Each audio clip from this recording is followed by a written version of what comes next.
कवक फंजाई जगत।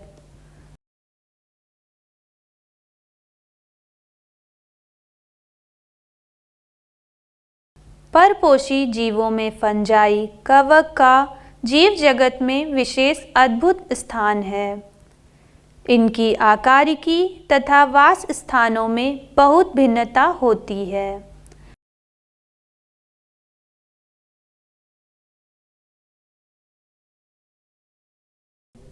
मैं इस पंक्ति को पुनः दोहरा रही हूँ।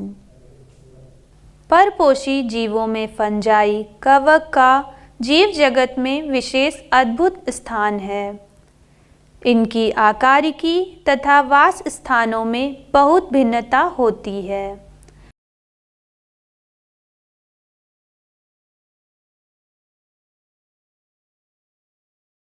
आपने नमरोटी व सड़े हुए फलों में कवक को देखा होगा। सामान्य छत्रक, मशरूम तथा कुकुरमुत्ता टोडस्टूल भी फंजाई हैं।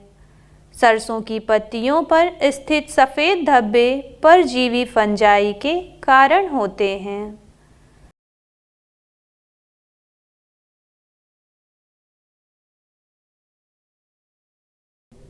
मैं इस पंक्ति को पुनः दोहरा रही हूँ।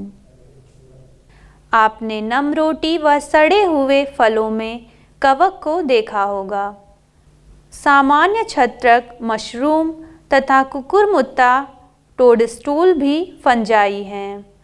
सरसों की पत्तियों पर स्थित सफ़ेद धब्बे परजीवी फंजाई के कारण होते हैं।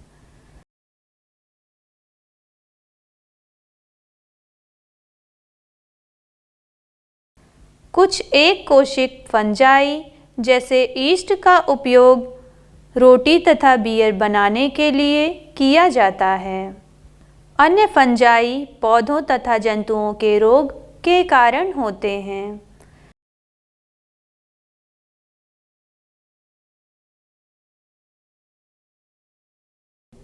मैं इस पंक्ति को पुनः दोहरा रही हूँ। कुछ एक कोशिक फंजाई जैसे यीस्ट का उपयोग रोटी तथा बियर बनाने के लिए किया जाता है। अन्य फंजाई पौधों तथा जंतुओं के रोग के कारण होते हैं।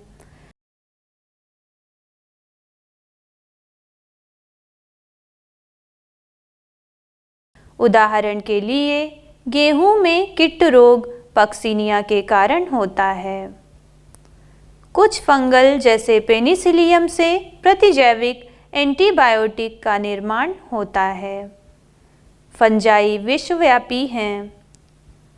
फंजाई विश्वव्यापी हैं और ये हवा, जल, मिट्टी में तथा जंतु एवं पौधों पर पाए जाते हैं।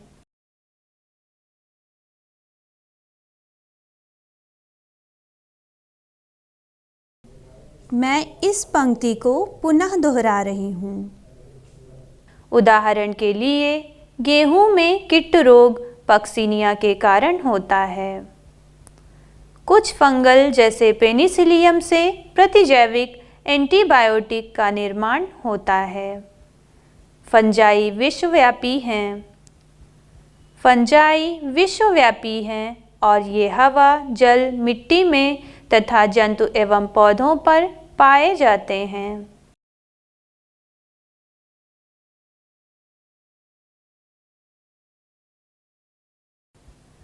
ये गर्म तथा नम स्थानों पर सरलता से उग जाते हैं। क्या आपने कभी सोचा है कि हम अपने भोजन को रेफ्रिजरेटर में क्यों रखते हैं? हाँ, इससे हम अपने भोजन को बैक्टीरिया अथवा फंजाई के कारण खराब होने से बचाते हैं।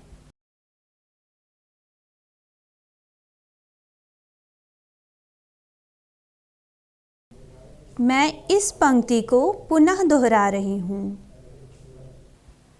ये गर्म तथा नम स्थानों पर सरलता से उग जाते हैं। क्या आपने कभी सोचा है कि हम अपने भोजन को रेफ्रिजरेटर में क्यों रखते हैं? हाँ, इससे हम अपने भोजन को बैक्टीरिया अथवा फंजाई के कारण खराब होने से बचाते हैं।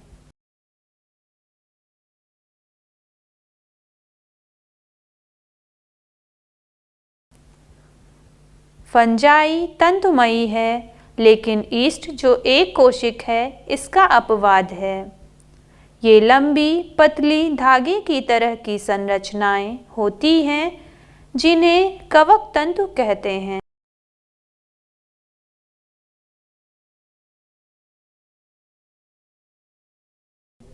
मैं इस पंक्ति को पुनः दोहरा रही हूँ। फंजाई तंतुमयी है, लेकिन ईस्ट जो एक कोशिक है इसका अपवाद है। ये लंबी पतली धागे की तरह की संरचनाएं होती हैं जिन्हें कवक तंतु कहते हैं।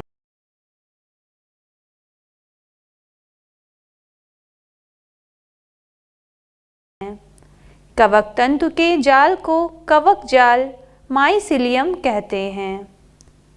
कुछ कवक तंतु सतत नलिकाकार होते हैं जिनमें बहुकेंद्रकित कोशिका द्रव्य साइटोप्लाज्म भरा होता है।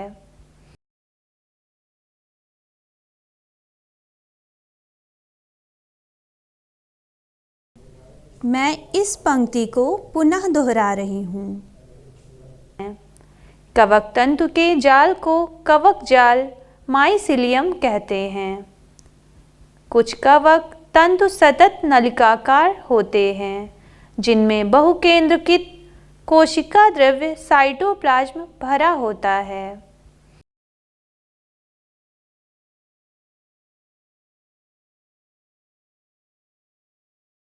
जिन्हें संकोशिकी कवक तंतु कहते हैं। अन्य कवक तंतुओं में पटीय होते हैं। फंजाई की कोशिका भित्ति काइटिन तथा पॉलीसैकेराइड की बनी होती है।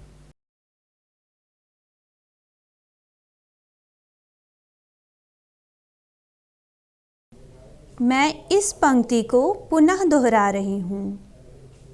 जिन्हें संकोशिकी कवक तंतु कहते हैं। अन्य कवक तंतुओं में पटीय होते हैं। फंजाई की कोशिका भित्ति काइटिन तथा पॉलीसैकेराइड की बनी होती है।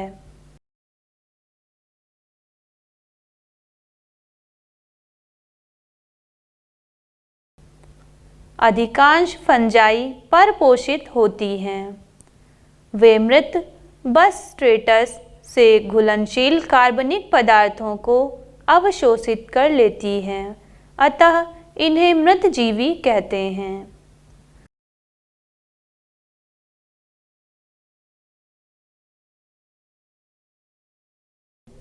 मैं इस पंक्ति को पुनः दोहरा रही हूँ। अधिकांश फंजाई परपोषित होती हैं। वे मृत बस स्ट्रेटस से घुलनशील कार्बनिक पदार्थों को अवशोषित कर लेती हैं, अतः इन्हें मृतजीवी कहते हैं।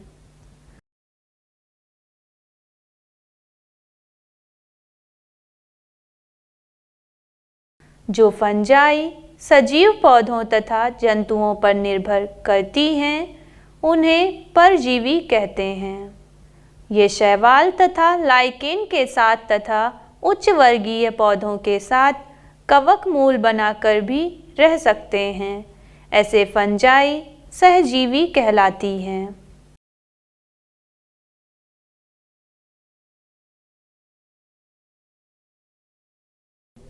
मैं इस पंक्ति को पुनः दोहरा रही हूँ। जो फंजाई सजीव पौधों तथा जंतुओं पर निर्भर करती हैं, उन्हें परजीवी कहते हैं। ये शैवाल तथा लाइकेन के साथ तथा उच्च वर्गीय पौधों के साथ कवक मूल बनाकर भी रह सकते हैं। ऐसे फंजाई सहजीवी कहलाती हैं।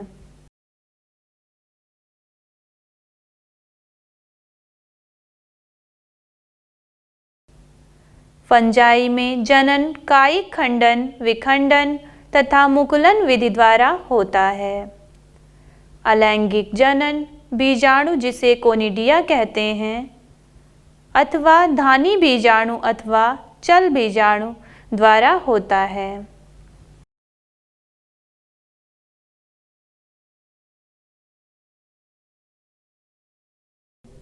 मैं इस पंक्ति को पुनः दोहरा रही हूँ। फंजाई में जनन कायिक खंडन, विखंडन तथा मुकुलन विधि द्वारा होता है।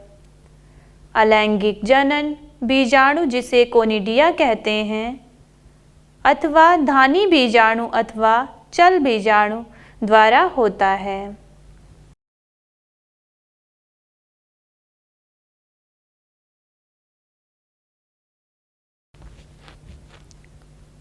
लैंगिक जनन निषिक्तांड, ओस्पोरा, एंस्कस बीजाणु तथा बेसिडियम बीजाणु द्वारा होता है। विभिन्न बीजाणु सुस्पष्ट संरचनाओं में उत्पन्न होते हैं, जिन्हें फलनकाय कहते हैं। लैंगिक चक्र में निम्नलिखित 3 सोपान होते हैं।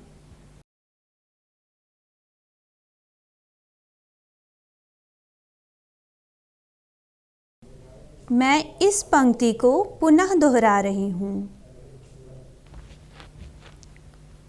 लैंगिक जनन निषिक्तांड, ओस्पोरा, एंस्कस बीजाणु तथा बेसिडियम बीजाणु द्वारा होता है। विभिन्न बीजाणु सुस्पष्ट संरचनाओं में उत्पन्न होते हैं, जिन्हें फलनकाय कहते हैं। लैंगिक चक्र में निम्नलिखित 3 सोपान होते हैं।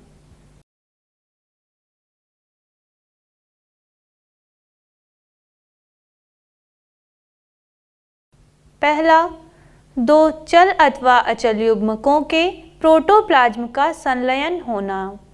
इस क्रिया को प्लाज्मोगैमी कहते हैं।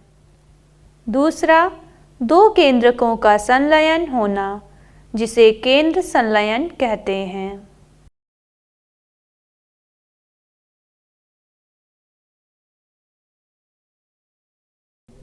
मैं इस पंक्ति को पुनः दोहरा रही हूँ।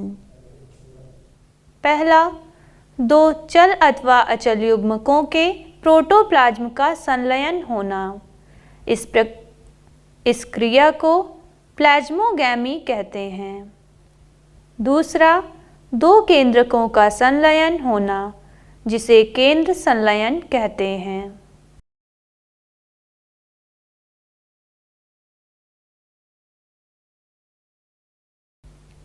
तीसरा, युग्मनज में मियोसिस के कारण अगुणित बीजाणु बनना। लैंगिक जनन में संयोज्य संगम के दौरान 2 अगुणित कवक तंतु पास पास आते हैं और संलयित हो जाते हैं।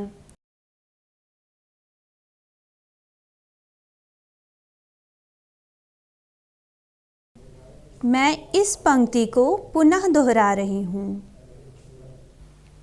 तीसरा, युग्मनज में मियोसिस के कारण अगुणित बीजाणु बनना।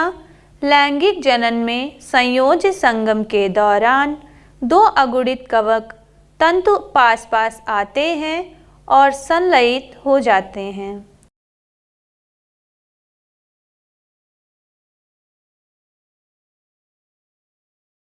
कुछ फंजाई में 2 गुणित कोशिकाओं में संलयन के तुरंत बाद एक द्विगुणित 2n कोशिका बन जाती है। यद्यपि अन्य फंजाई एस्कोमाइसिटीज में एक मध्यवर्ती द्विकेंद्र की अवस्था n+n अर्थात एक कोशिका में 2 केंद्रक बनते हैं।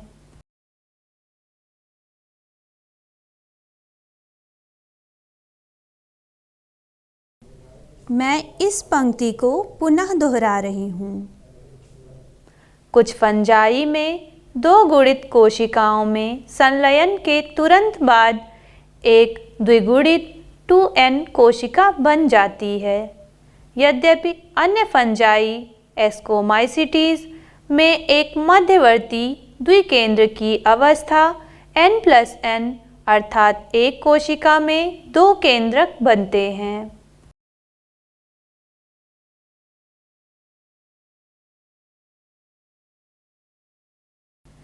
ऐसी परिस्थिति को केंद्रक युग्म कहते हैं तथा इस अवस्था को फंगस की द्विकेंद्रक प्रावस्था कहते हैं। बाद में पैतृक केंद्रक संलयन हो जाते हैं और कोशिका द्विगुणित बन जाती है।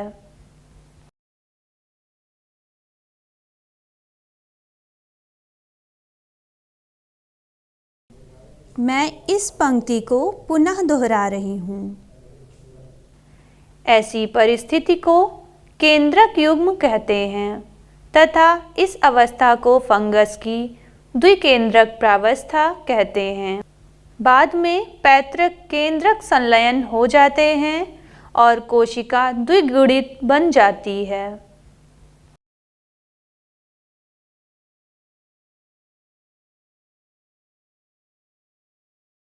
फंजाई फलनकाय बनाती है जिसमें न्यूनीकरण विभाजन होता है, जिसके कारण अगुणित बीजाणु बनते हैं।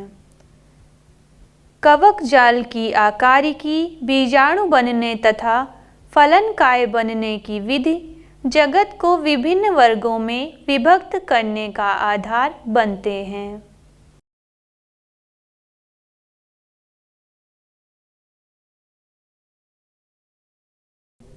मैं इस पंक्ति को पुनः दोहरा रही हूँ। फंजाई फलनकाय बनाती है जिसमें न्यूनीकरण विभाजन होता है, जिसके कारण अगुणित बीजाणु बनते हैं।